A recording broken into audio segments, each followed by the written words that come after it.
Hello everyone, it's been a long time, but now I'm back. So, let's get into these stories. There's a spoon in my kitchen that defies gravity. The spoon floats above my kitchen countertop. I don't remember when it appeared. I think it's always been there, choosing to be ignored. Once I noticed it, it was immediately afraid. How could a spoon float? How could a physical object go against everything I have ever been taught? The spoon does not care what is possible. It's a spoon. It floats upright, with the handle pointing to the floor, and the bowl towards the ceiling. It almost never moves. It has no need to. It's a spoon. It seems so mundane and simple, but how can anything so peculiar be anything but terrifying? This single object defies everything anyone has ever known. A magician may perform tricks, but the spoon is doing something that no human has ever been able to perform by defying nature in this way. It goes against every rule of the universe has ever had and brings the reality of nature into question. But how can this be? It is a spoon. It looks ordinary. Its reflective metal shows no signs of age.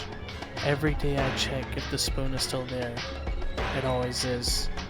Sometimes I think about touching it, but I can never bring myself to try it. I don't think it'll allow me anyway. I miss my best friend. They could not see the spoon. Look, I showed them the week it appeared. Do you see it? His blank expression, staring right through to the countertop, showed me that he could not see. Perhaps his mind could not comprehend it, or perhaps he was not chosen to have this revealed to him. I should have never attempted to show anyone. Unveiling the spoon is not my decision to make. Before he could speak, the spoon moved. The only time it ever has.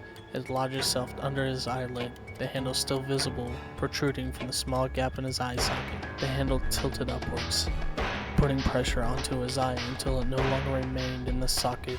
We were both probably screaming, but I don't remember. My mind was too broken to hear. Blood poured to the floor as the spoon continued to move inside of his head, as if it were searching for something. It moved effortlessly, like digging ice cream out of a pot. After what seemed like minutes, although may have been closer to mere seconds, the spoon returned to its original position, completely clean. The crystal clear reflection of the room remained on its surface. No hints of the horrors that took place just moments prior. At first my friend fell to the floor, then suddenly he was no longer there. I didn't see him disappear, but I didn't look away either. It was as different parts of reality seeped together, closing around him. The whole room looked as it always had. I began to wonder if I was crazy. Had anything just happened? Things were happening too fast for anything to seem real. Things still don't seem real now. I never saw my friend again. I never told anybody what I saw. I'm not even sure how I would. Today as I entered my kitchen, I stepped over the spot where my friend had once been. The spoon was next to me. I tried to ignore it, as I often do, but somehow I couldn't look away. Something in the spoon caught my attention. In the inverted reflection where the bowl curves inward, I saw my friend lying at my feet in a puddle of blood. His eye lay next to him. I tried to look away, but I was not allowed. The privilege of ignorance was taken from me as I relived the events that took place against my friend, yet all the while, a single thought lodged into my brain as the spoon had once lodged into his. Why is this happening to me? The kitchen utensil doesn't care what anyone thinks. It exists as a portal to the unknown, the only connection between reality and unexplainable terror. It could have been any object, any physical thing, but here it is, manifesting in my kitchen, a few feet away from where I make sandwiches. It is not a spoon, it's a herald of darkness. The man standing beside the bed. Back in college, I was unwillingly depriving myself of sleep. I used to wake up at 4:30 a.m. to get work at 6 a.m. The class started at 2 p.m. and ended at 10 p.m. Going back home by 11:30 and doing homework until 2 to 3 a.m. before starting the painful cycle all over again.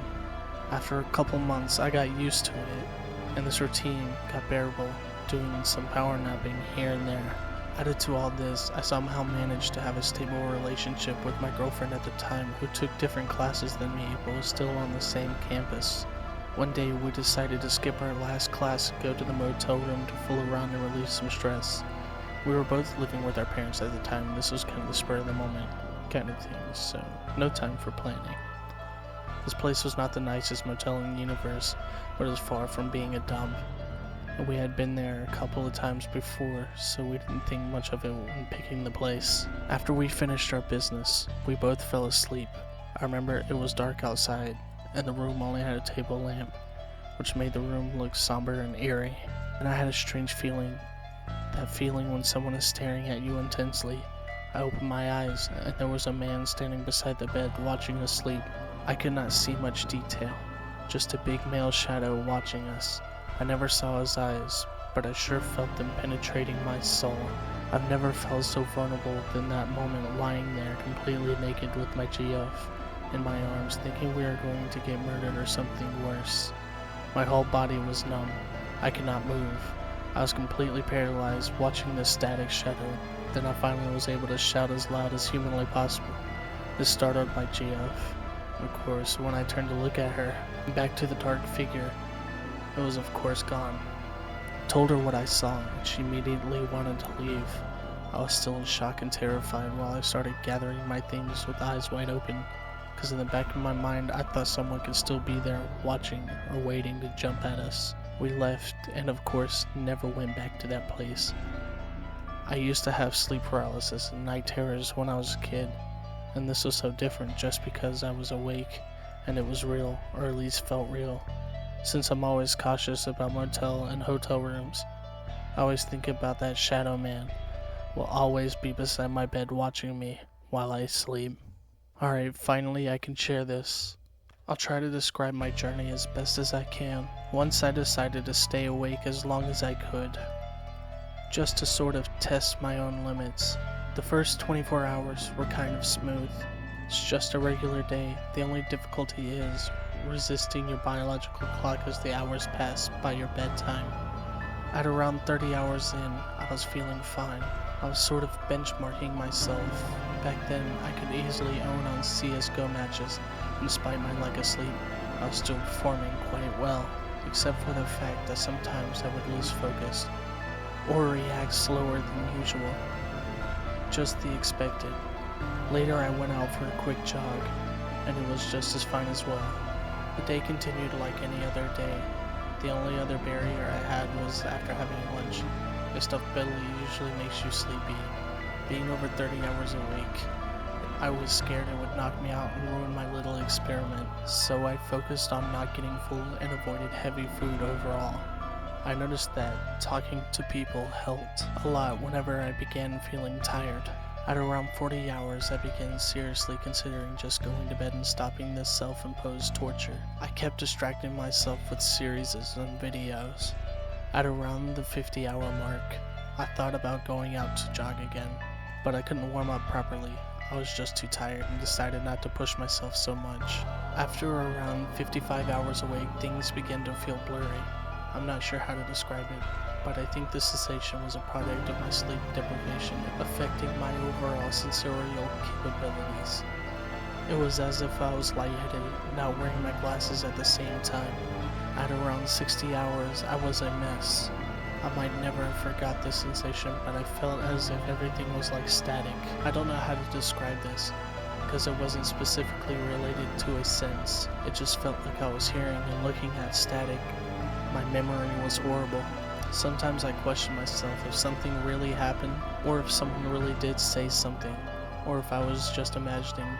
Brightness and colorful colors were also weird to the eye, somewhat displeasing and confusing. Sometimes things sounded louder than they actually were. At the same time, my hearing would often feel distant and unfocused, like being underwater. What began to scare me is that sometimes it felt like time had literally just skipped. When you take a power nap, or just straight up fall asleep for a little while, even though it's quick, deep down, you know that time has passed, which also is partially some of the reason you're so on the edge when you wake up again. But to me, it was like getting anesthesia. I didn't notice it when I zoned out. It was as if I was popping in and out of reality. Weirdly, I wasn't feeling sleepy, just tired, exhausted. Then my whole body gradually began to feel numb and distant. I don't think I was near 80 hours, but I had begun to feel some heart palpitations, and I was on the verge of passing out asleep. I'd never felt so comfortable lying down in bed.